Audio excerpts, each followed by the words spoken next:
Nag-angat ako ng tingin para sa lubungin ng malaasul at berdeng mga mata ni Clint. I saw nothing but the truth.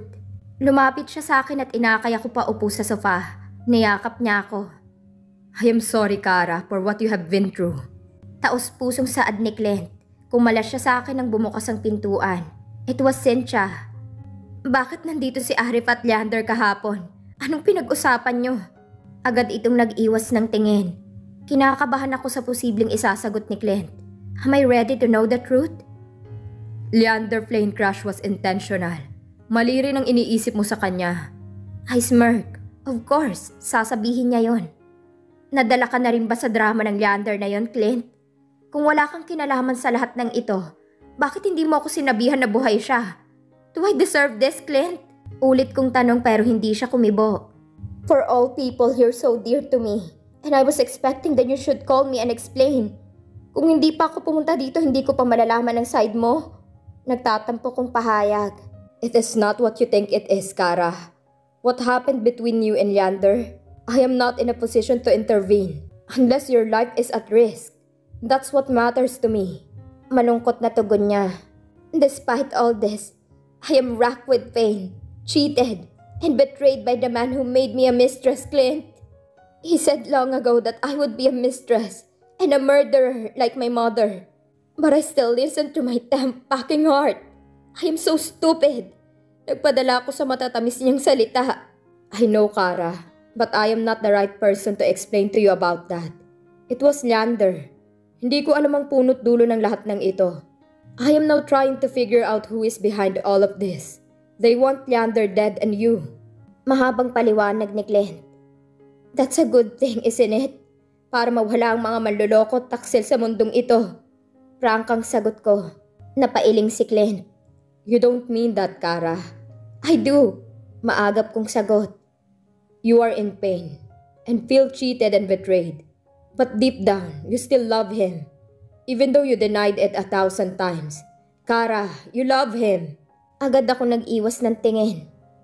That's what I thought. He chuckles and offers lemonade. Why don't you visit Malia? Tanong nito. Napataas ang kilay ko.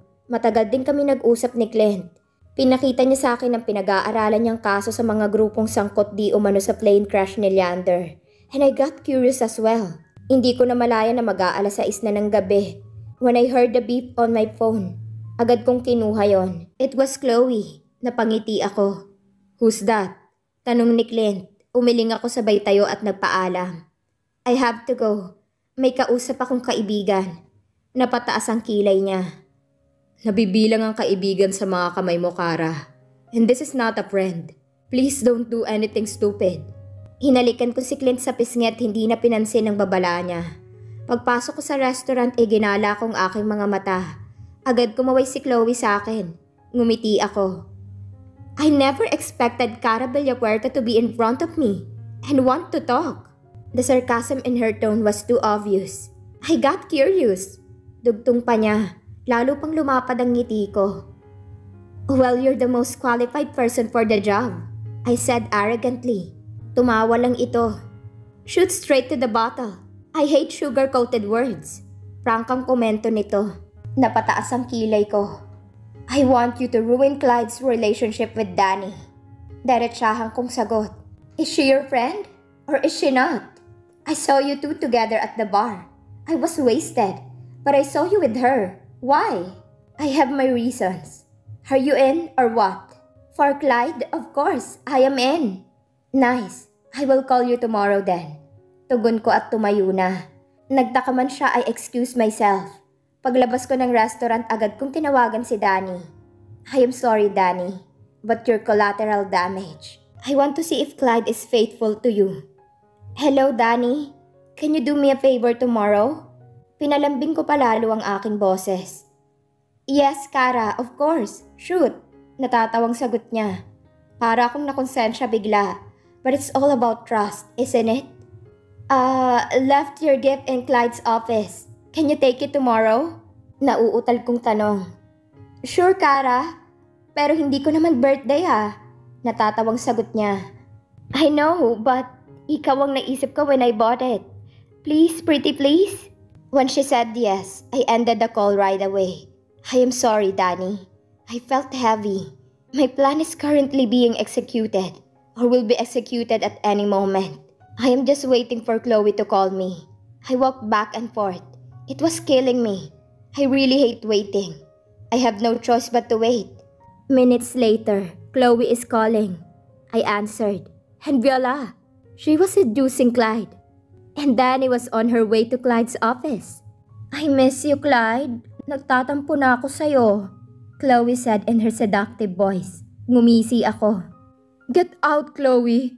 As you can see, I'm busy. Dinig kong sagot ni Clyde. Pakipot? Come on, baby. Walang sagot si Clyde. Wala akong naririnig sa background. Okay, I'll leave if you drink this for the last time. I will have a show in Europe next week. Therefore, I will be gone for a very long time, Clyde. Nice one, Chloe. Kapag ang manok lumapit sa palay, sigurado ako may mangyayari. Fine. It was Clyde. I am sure he took the drink with drugs on it. Clever, Chloe. The next thing I heard was the moaning from Clyde. Success. And then I heard something fall and Danny's voice. Parang piniga ang puso ko. I'm so sorry, Danny. Pati ikaw nadamay. Ang bababoy nyo! I heard Danny shouting. Dinig kong kalabugan sa opisina ni Clyde. Knowing Danny, I know there will be broken bones for Chloe. I turned off the call immediately. I can't bear the pain I have caused Danny because of my revenge. But it was Clyde's fault. He chose the wrong side. Agad kong tinawagan si Scarlett. I know she has plenty of men to avenge me. I tried to make them feel the pain. I couldn't stand it, but I wanted to get even. Hello, Scarlett? Bungad ko nang sinagot niya ang tawag ko. Where the hell did you get my number? Mataray niyang tanong. I'm Clint's cousin, Kara. Malamig kong tugon. Oh yeah? Sorry, I thought it was a columnist or something. How can I help you? Pinalambing niya ang boses niya. Napataas naman ako ng kilay. I want men to take down the Montreal Hotel in Tagaytay.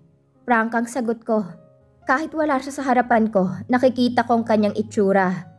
What will I get if I do what you ask me to do? That's what I thought. I can help you with Clint or name your price. Your pick. I am open to vote. Diretsahang sagot ko. Malakas lang natawa ang tugon niya. Nang mahimasmasan siya, nagtanggal ito ng bara sa lalamunan. Okay then. I will do this pro bono since you're Clint's cousin. Consider it done. You will turn on your TV. And you'll see a headline tonight or tomorrow. We'll see. Yun lang at pinatay na niya ang tawag. Napangiti ako. Good job. Everything was easy for now. Clyde's done. Christian will surely lose his investors because of this. Leander will help him anyway. I got what I wanted. After all this, I will forget everything that happened to me. I will heal my broken heart and never look back. I spent the whole morning reviewing all the contracts and financial reports. Everything is slowly returning to normal. A knock on my door made me raise my gaze. I gave a sharp look to the man who was standing there. He was unable to move, but his eyes were sad. What the hell are you doing here, Leander? Ibinalik ko ang aking mga mata sa mga papeles sa harapan ko. Hindi siya sumagot o kumibuman lang. Ramdam kong mga yabag niya papalapit sa gawi ko, while trying so hard to ignore him. My stubborn heart beat erratically. My breath became uneven, and I couldn't help but hate him. He still has an effect on me. I heard him clear his throat, pero inunahan ko na siya. Don't bother me with what you're about to say. I am not interested. Just get out of my office and leave me at peace. Hindi pa rin ako nag-angat ng tingin. Dinig kong paghugot niya ng buntong hininga. Kara, bingi ka ba? O hindi ka makaintindi? Gusto mo ba ulitin ko sa'yo? Wala akong pakialam sa sasabihin mo. Makakaalis ka na. Saka ko palang sinalubong ang abuhing mga mata niya. It was red and about to cry. Seriously again? I want to give him a Best Actor award for that. I'm sorry, Kara. Nauutal niyang paghingi ng tawad. Ngumisi ako. For what? For taking away my virginity? For betraying and lying to me? Or for revenge on my mom, who was falsely accused of killing your mom? Or for making me a mistress? So tell me which of the following I mentioned you were sorry about, Antoko? Para akong hiningal sa haba ng panunumbat ko sa kanya. It's not like that, Kara. From now on, I revoke your privilege to call me by my first name. I am Villapuerte now. Address me as such. You may leave and never come back.